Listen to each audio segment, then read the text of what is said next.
Hello everyone. So, whosoever are just planning to kickstart their career over the HR with the HR internships or some sort of entry level positions are welcome. They can share their resume over the email at hr@voxmerge.in.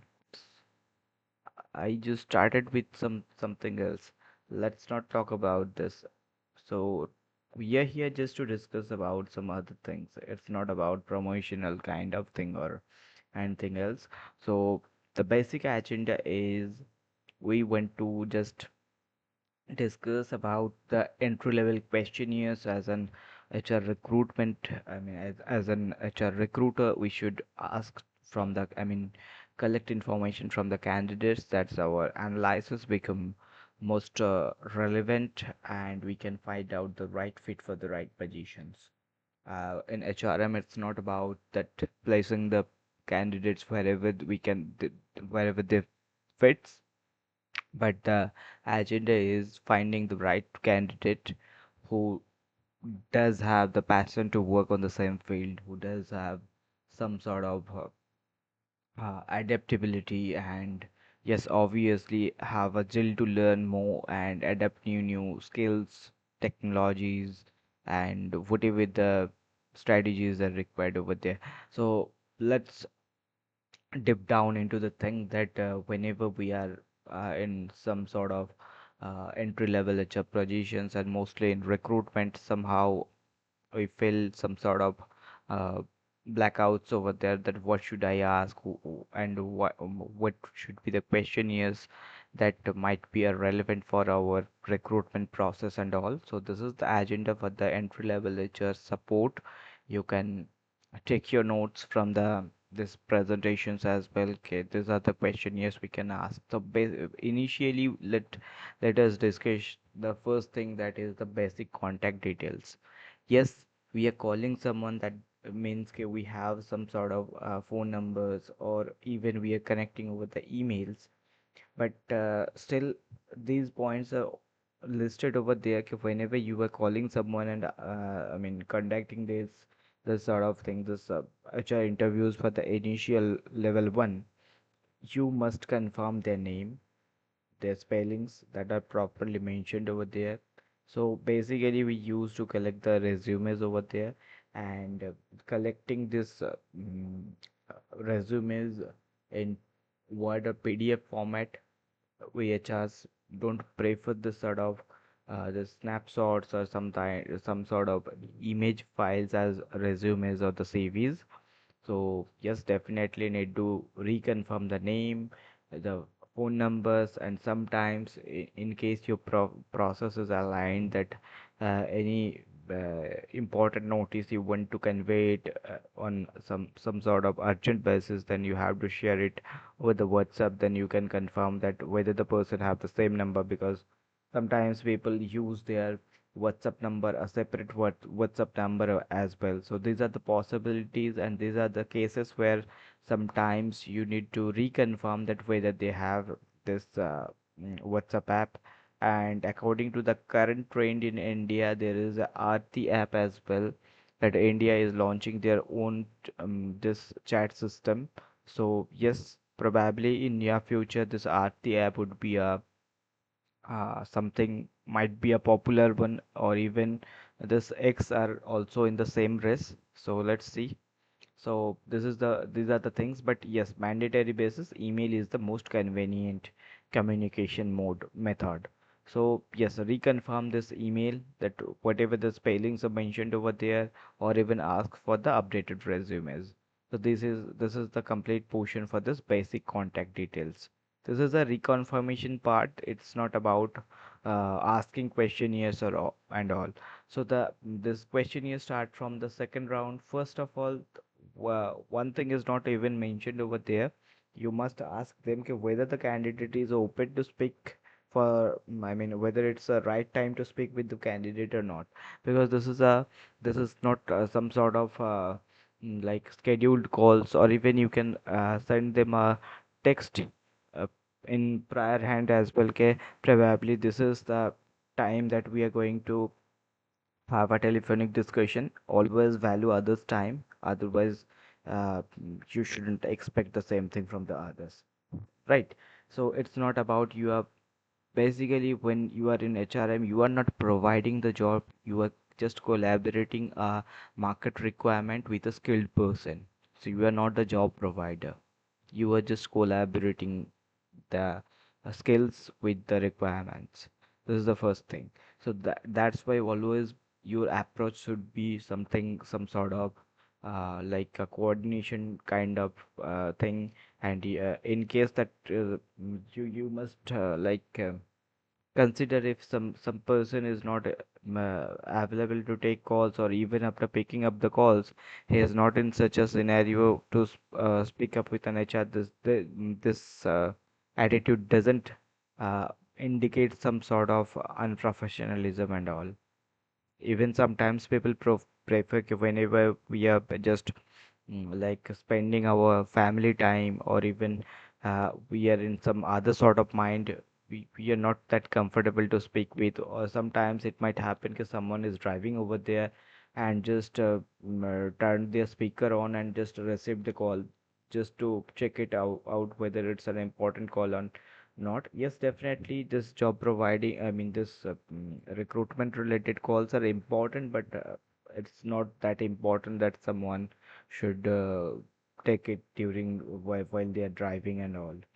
So, and yes, but definitely while driving, taking calls are not even preferable, but sometimes people uh, to attend the calls just to check whether it's that much important, or whether in any sort of emergency from the other end or not. But yes, in simpler terms, whenever someone is you just first question must be okay, okay, I'm calling from this organization and this call is in regards of a job opportunity, so is it good time to speak? If the person is saying no, just accept it. No need to argue, or even you should not reject them just because they said, okay, no, this is not the right time. If you are an HR person, if you want to be an HR, always follow your database and keep it a strong database with you. Okay, yes, we need to follow them up. Or simply you can ask them, okay, okay, just let me know your preferred time to connect over the phone, or you can save my number. This is my WhatsApp number, and you can send me your convenient time to connect over the WhatsApp. That's it. Or even sometimes it happens that people are not attending their calls, your phone kept ringing over there. So for that purpose, you can initially drop a text over there, okay, hi, and mentioning their name, hi, this. We tried to reach out over the WhatsApp, but your phone remained unreachable, or your phone kept ringing. It's better to mention it. Your phone remain unreachable. So just let us know what would be the convenient time to connect, and this is how you can schedule your meetings. And if you prefer to take this virtual meetings over the rather than taking the calls, I mean the telephonic interviews, just mentioned it over the WhatsApp. But make sure if you are planning for any sort of virtual meeting, do mention the platform over there. These are the few mistakes people do in the initial round. Okay, people used to mention, okay, okay, you are available at 6 p.m. around. Okay, let's have a virtual meeting. But the virtual meeting platform is most important. Whether you are using the Google uh, just Gmeet one, this Google Meets, or the Microsoft Meet, or the this Zoho meetings, or even whether you are using this sort of this Zoom calls, and what else you are preferring, or even sometimes we will connect with the LinkedIn Meets as well. So to mention that whatever the platform your team, your your leadership team, or even you are going to use it over there, mention it over there for this virtual round of interviews. Now let's dip down to the questionnaires one by one. These are the basic things that we always keep in mind before addressing some sort of interactions over there. And now this is the location information. First, just check their current location, okay, where they are residing. Then check their hometown and the permanent address. why this is important. Sometimes people do belong from Kolkata and they are working for Mumbai locations as well. This sort of thing might happen over there. So just you need to check it over there. Okay, what is your hometown and what is your current location? The reason is the person whosoever is residing at Mumbai, that person might look for a job change or even I mean even prefer to join companies from the Mumbai locations as well. Or sometimes it might happen that someone is placed over there. I mean, just after having their masters, or I mean, having their completing their educations, they just started job with some other states, and now they are willing to just get back to their hometown. This might be a scenario. So based on these two information, we can target candidates. What would be the candidate's preference, and based on their preference, if we are if we can provide the job based on their preferences, that would be the most relevant way to find someone who is going to be a retained candidate. Because whensoever we are hiring someone, we must have to plan for that this candidate might spend ample time with the organization. It should not be after 1 2 months they are just saying goodbye to the organization. So this is not just like HR mindset. As an HR mindset, you should always think about the employee and employers both convenient. When this is some sort of both side win-win situation, must be a this recommendable one. And now let's once you come, I mean, you have the all the information about the location information and all. Now we can switch for this education and the certifications. So the first question, initial you initially we always realize get this asking this sort of questions, tell me about yourself, that there is a reason that I'm not mentioning it over there. Okay, tell me about yourself as the first question, just to understand their profile.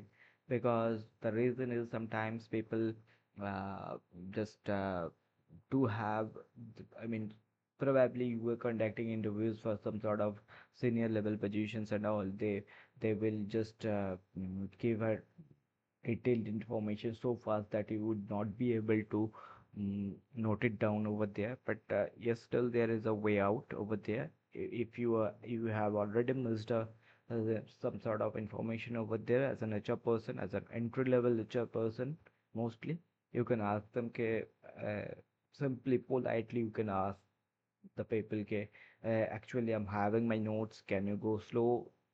And this is how you can ask them out and complete your notes, right? Yes. Now, so you can ask them, I just expect to know about a bit about your educational background and what is the highest educational qualification you have, whether you're pursuing any sort of, I mean, course or this certification course, or are you enrolled for any, I mean, associated with any sort of institutions or not. So if the people ask them, yes, I mean, they tell yes, I'm associated with this sort of educational program and all, you just ask them to how would be how it would be possible for you to manage your time, because you are already associated with some sort of things. So would you be able to manage your time to convey your, I mean, to complete your assigned task, whether it's an internship or this is the entry level job opportunity or whatever else. You just try to ask them how they are going to plan their schedules, right? So now just reconfirm, so some sort of profile request the specializations as well. So this would be an, I mean, you can identify whether the person have the same passion over there, or they're just looking for a desperately looking for a job. If people are desperately looking for a job, so it's not recommendable to proceed with those person. So always try to find the passions over the work. If someone is a passionate worker, they will keep learning, they will grow, I mean, increase, they enhance their skills, and they probably put some sort of innovative minds on the table. So these are the some sort of hiring criteria we follow in HR. Now, next we come to this certification, and apart from this academic details like this highest qualifications and some sort of specializations, completion of year, sometimes people don't prefer to this completion of a year if they are not that convenient to I mean to disclose this thing. Just let it be. This is not a big deal over there. We always prefer with the certifications, courses, and whatever the knowledge people have. So these are the purpose of asking this questionnaires during the interview. I mean this during the interviews and during the candidate interactions. So date and this uh, dates are not that relevant. This is only relevant when we just validate the documentations after the candidate's onboarding process, right? So for the initial level, you can skip if they are not that familiar, I mean that uh, convenient to disclose it, just let it be. Now let's skip to the second questions, whether you have some sort of certifications or professional courses over there, and these things, these are the things that you have to note it down, and this definitely these are going to be helpful for your leadership team to make decisions over there. Now, a few sort of employment details are required, so whether they are working or not, and next, the current or the last organization name. Sometimes people don't even prefer to disclose their mm, previous organization name as well. So yes, this is feasible. This should be feasible to the candidates until unless you just proceed with the documentation process. So for the initial level, so uh, why this is why you can just if they are not willing to convey. So according to the Indian level laws, people do have this authority to hold it, cannot to disclose their previous company details or even their salaries as well. So yes, this might seems like a certain thing that question as an HR person, uh, am I really restricted to ask this sort of question? So the answer is yes. You can ask them, okay, may I know your previous CTC or this salaries and all, but if the candidate is not willing to share their information, this personal information, you can, as an HR person, you cannot pressure them out. Okay, no, you have to tell it, otherwise I'm going to reject it. No, this is a bad approach. This is not a ethical approach. I would address it like this is not a ethical practice at all. Like, right. So, but still, just for better understanding of your of their profiles, you can ask them for the last organization and the designations over there.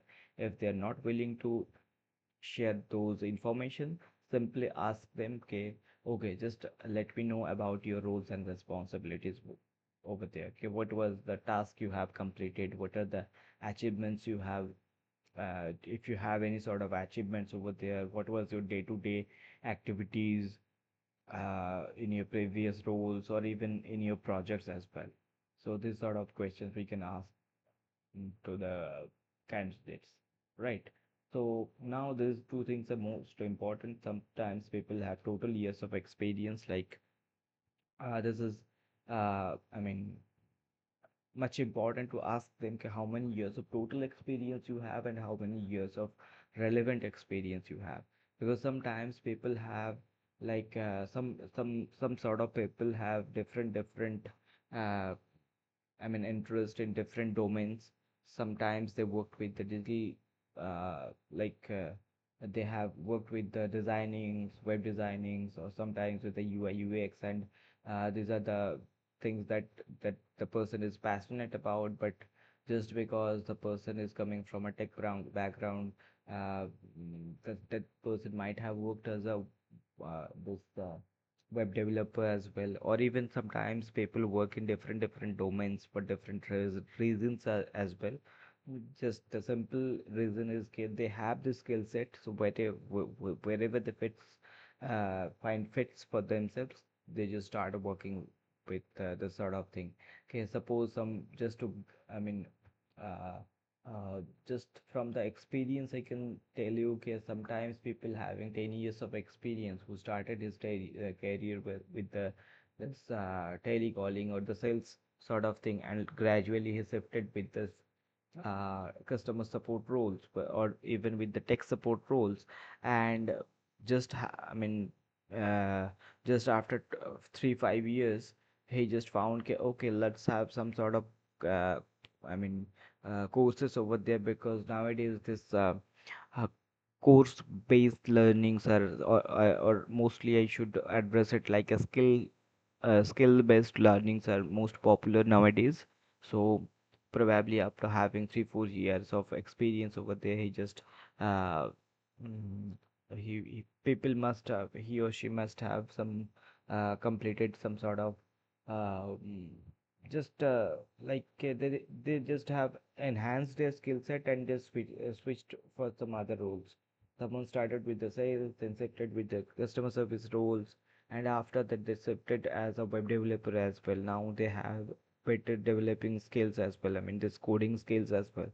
So in that case, okay, people having 2 years in sales, 3 years in customer service, and later on they have 5 years of past experience in web development at all. This happens in the real market scenario. So if you are hiring them for this role, this customer support role, so you have to mention the relevant experience as three. But if you are hiring the same person for the sales role, you have to mention the relevant experience as two, whereas the total experience is 10. So these are the things that we have to always keep in mind over there, and we need to clarify these questions, because uh, there might be a clumsy resume over there, not clearly mentioned. So it's better to, I mean, clear it out of while having a telephonic interactions and all. And yes, definitely this is not about something you can ask people about their achievements and all, but always just keep your eyes open over the resumes, or even throughout the conversation, whether people have some sort of achievements or they have involved in some sort of social activities and all, because sometimes this is you might say this is one of my, I mean, personal preferences, but it should not be a criteria over there. But yes, I really prefer people those who are, I mean, those who are honest, those who are just willing to help others, because they are usually, they by nature, they are some people having a I mean, having some sort of mindset to work in a better team environment. And nowadays, yes, definitely, when we are into this professional sort of thing, this team matters. It's not about how skilled I am, but how adaptable I am is the most important. And mostly the employers are also looking for some sort of expertise in this mindsets as well. Now, the next point is the notice period. Probably we have another 3 slides over there, then we can complete it out. So notice period, regarding the notice period and joining, you must not ask them to, I mean, in when you can join with us, because you were saying when you can join, this is some sort of commitments. So always follow the 7 C's of your communications. Whenever, first thing is, you just confirm whether the person is serving the notice period or not. If they are saying yes, I am serving the notice period, ask them what would be the LWD. I mean, LWD means the last working day. What would be your last working day over there, and how many days are remaining? You can find it out over there, or even you can directly ask them how many remaining days are there in your notice period, just to, I mean, prepare prepare a sketch over there how fast these people can join us, right? These are the things. So earliest possible joining dates you can ask them, because sometimes these organizations follow the sort of thing, they do have a friendly work environment, and sometimes employee just they can even have a word with their current HR. Okay, okay, I'm already dropped my notice period, so if you allow me to resign, then I can just opt my new offer over there. They are just looking for an immediate joiner, so they can discuss it over there, and definitely on a mutual basis we can adjust this notice period. And yes, sometimes there are some sort of buyout clause as well. Okay, in case there is a urgent opening over there, HR to HR have some sort of I mean they might have some sort of a conversation. So, okay, I'm just compensating this last few days. You just release the candidate over there. So yes, these are few sort of things might happen over there, but usually HR don't try to create some sort of trouble over there, because if someone have just already just dropped their resignation, so it's considerable this person is not going to associate with the same organization. So usually HR says, okay, okay, just let the person go. And but yes, definitely, until unless the person decide to decide to drop the resignations, as an HR person, always try to hold your employees every time. I mean, because you know that human are the most valuable asset in the world. Whatever the machineries we have, whatever the AI tools we have, that really doesn't matter, but the matter is how good people you are. Mm. And so these are the things. Always try to hold your people, always try to back your people as an HR person. So these are the things that if something is not working, just try to, rather than just replacing the people's, just because you have the power in hand, always prefer just to find it out why these things are not working over there, if whether there some sort of trainings required, and try to find and fix out the problems over there, rather than saying easy goodbyes to your employees. This is not even a good thing for the branding purpose as well, for the company culture. If you do so, that your other employees will always be in some sort of insecurity. Any day people can HR can come and tell me, okay, this is your time, goodbye.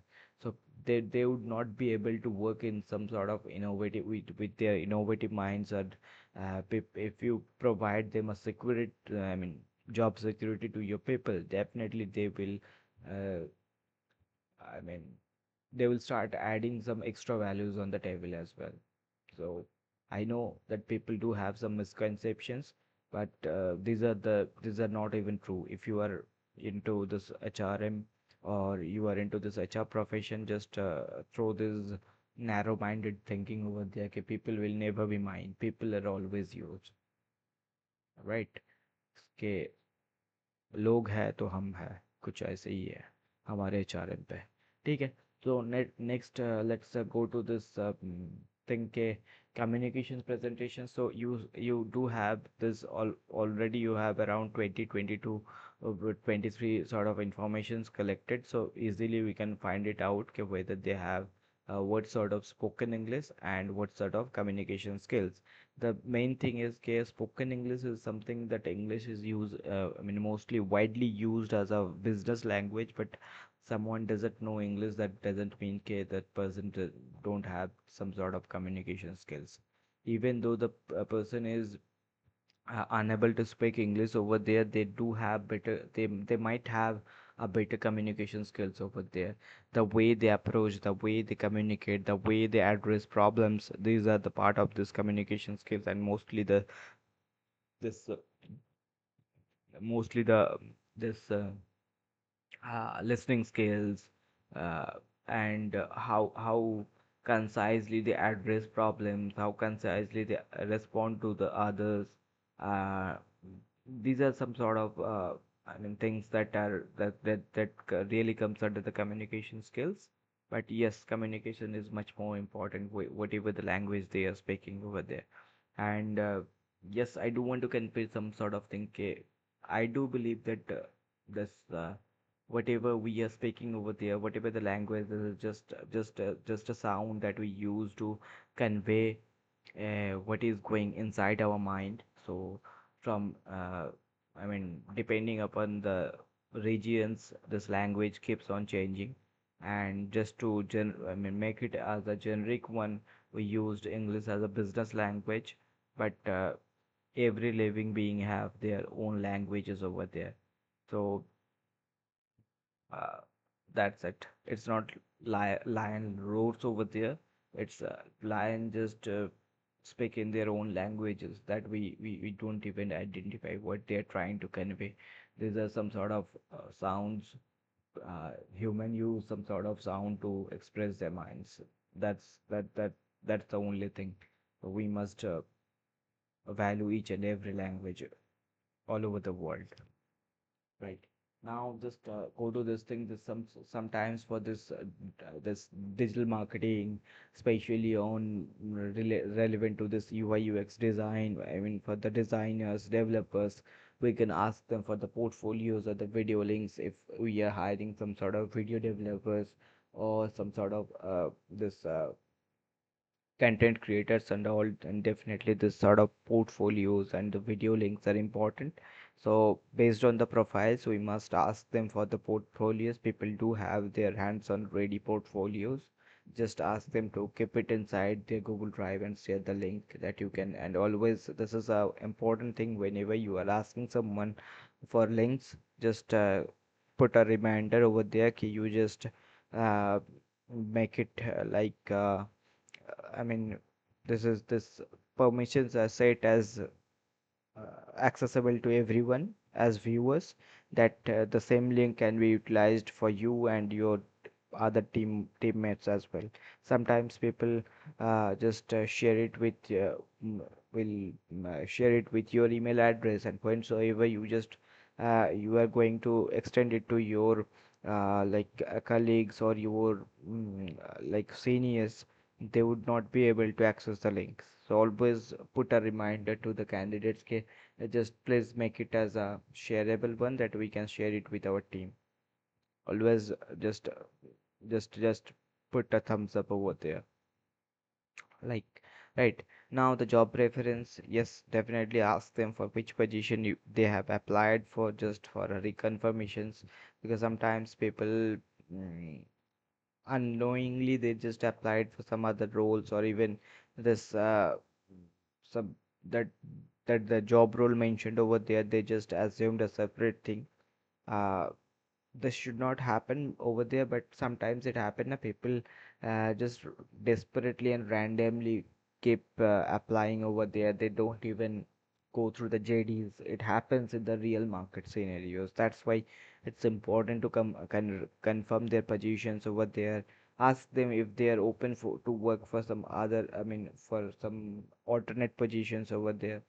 Right. These are the few things over there. Yes, usually we are familiar with some sort of this monthly package basis system, the salary package basis system, but in HRM there are different sort of remuneration systems like weekly payments, daily payments, uh, daily wages systems. There are all those things are, I mean, they are legally authorized by the Indian labor laws, weekly payments, daily payments, monthly payment basis, but they do have certain regulations over there. Okay, we have to maintain some sort of regulations set by the government over there, right? But still you can so the most relevant point over there is, okay, you just ask them whether the person is open for the freelancing or the contractual roles. And if the people are open for contractual roles, you just ask them whether they are open to work for three months of contract, 6 months of contracts, because sometimes people hire for the sessional works as well. Sometimes people hire for a particular problem solutions for a certain period of times. And sometimes people initially hire them for a short time period, and later on they just extend their tenures as well. So these are different sort of things might happen over there. So you just keep confirming those things. If your this managerial team or even your leadership team make some changes over there, or the so this sort of information would be helpful while planning the manpower inside, right? So, and the next point is the compensation details. Try to collect their current and I mean either the current or the previous one. Always just this is mentioned like a current or previous because sometimes people just resigned without having any offer or without even joining some other organization. People just take some sort of professional breaks and then they kickstart their career again. So this sort of thing might happen. So always try to collect it, but again I just want to mention over there, okay, and usually ask them okay, what they're asking. I mean just confirm their currency. This is the one sort of thing, and the second sort of thing, okay, just reconfirm it, okay. Sometimes happen, okay, you ask someone what was your previous CTC. I mean let's take it, what was your salary. By mistaken you have asked them instead of CTC, you asked them, okay, what was your salary in your previous organization? The person told you, okay, my salary was 12. So there is no such, I mean, there is not a single thing over there in HRM about the assumptions. You have to always be perfect with the data, with the complete informations over there. Because someone is asking you that is, okay, 12, that doesn't mean okay, 12 should be at 12,000 or 12K over there. It might be at 12 LPA. It might be even 12 lakhs per annum. You have to because someone just assumed that you are asking in INRs and the person is getting paid in some other sort of other currency as well. So that's why he just confirmed over there and mentioned it to you. So always reconfirm the currency, always reconfirm whether it's a CTC, and it's preferable to discuss with the CTC part. And you ask them their this sort of thing, this their if people are willing to share their salary information, ask them "Okay, what was your CTC. This CTC means the cost to company. Then ask them what was your in hand salary, because there are different sort of deductions, and companies follow different deduction models over there, different CTC planning structure over there. So you can ask them "Okay, what was your in hand salary over there, just for the better understanding for this profile. And the most important point is, okay, suppose someone told you, okay, I have a 30K in hand salary over there. Just ask them, okay, whether the entire 30K was a fixed salary or even there was some sort of variable part. Because sometimes people have 15K of fixed salary and they have another 15K as a variable part, as a monthly one. So you as an HR person need to reconfirm those things prior making any sort of decisions, or even when you are sharing some sort of this information, like you are just conveying your remarks to the team. Just keep mentioning these things clearly over there. I hope these points are clear to you, that we discussed a lot. And for the people, those who have still have some queries, okay, I got it. What all are the informations? But what should be the approach to ask them? How should I mean, like, how should we construct our questionnaires? They can take a pause and just take your snapshots, or even it would be better those who are just thinking of okay, what should I ask, how should I ask, what should be the questionnaires. If someone would have provided me this sort of questionnaires, this would have been a better option for me. Just take a snapshot of this questionnaires, because here on the right hand side we have mentioned the reminders over there. Okay, what all are the reminders, what all are the points we need to discuss over there. So, and sometimes we need to and take confirmation for the candidates for some certain roles, whether they are open to work in the night shifts as well and all, and based on the different JDs, right? So These are the questionnaires that you can ask directly to the to the candidates over there. So you can just people can just take this sort of thing, just take a snapshot over there. Okay, okay. So these are the questionnaires that we can directly ask to the questions. These are the points that we need to discuss over there. And it's better if you need assistance for the questionnaires, it's better rather than taking you this snapshot, just pause it and start writing it over the with paper and pen. Probably did this work and definitely would be able to recall the questionnaires. Okay, what all are the questionnaires we should ask them? What all are the questionnaires and how to ask them over there? Okay, what to ask them, right? These are the things. So just take the snapshots over there. I think this would be helpful for you as well as an entry level HR person. And again, you can share your resumes over the email as well. Whenever we have any sort of openings, we can definitely get in touch with you. So these are the like some sort of this summarized version of this thing. There are 11 points or the 11 common questionnaires that entry level HR must convey it to their team before the further level of interviews. And yes, if you follow some sort of this documentation process is only applicable for the this few things that about the HR ethics that you shouldn't do this. Okay, prior having some sort of onboarding plan for the candidates, you cannot pressurize people to share their previous CTC documents and all those things. This mostly happen when you first make your own decision na, okay, whether you are going to hire this candidate or not, and after that you will just ask them. So sometimes uh, people think let's complete the documentation process first and then we can make decisions upon the selections. I really don't prefer, in my opinion, this is not a good practice over there, because if you are not going to, I mean, willing to proceed with some sort of uh, uh, some candidates over there, you are not going to hire them, then why you don't hold any authority to check their informations? Being an HR, first you complete your, interview process, find it out whether they are the right fit or not. Then, for the official purpose, if your organization do follow a strict documentation process, then ask them to share it. So there is a time gap between the extending the offer and between the date of this appointment. So in this time period, you have to complete all those things.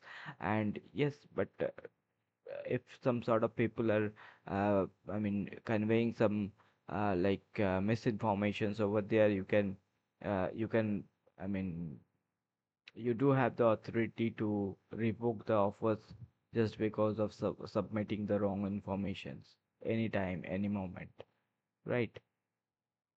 So these are the things, few things. Probably you already have taken your notes over there, and if you find this thing helpful, or if you expect some sort of real life scenarios we keep sharing, just do mention it, and either you can inform me with the, you can uh, inform us over the emails, or even you can drop the comments over there that we can plan some future. We can plan something that we must convey it to you. Thank you. Thank you for listening. Thank you for your time. Have a nice day. Bye bye.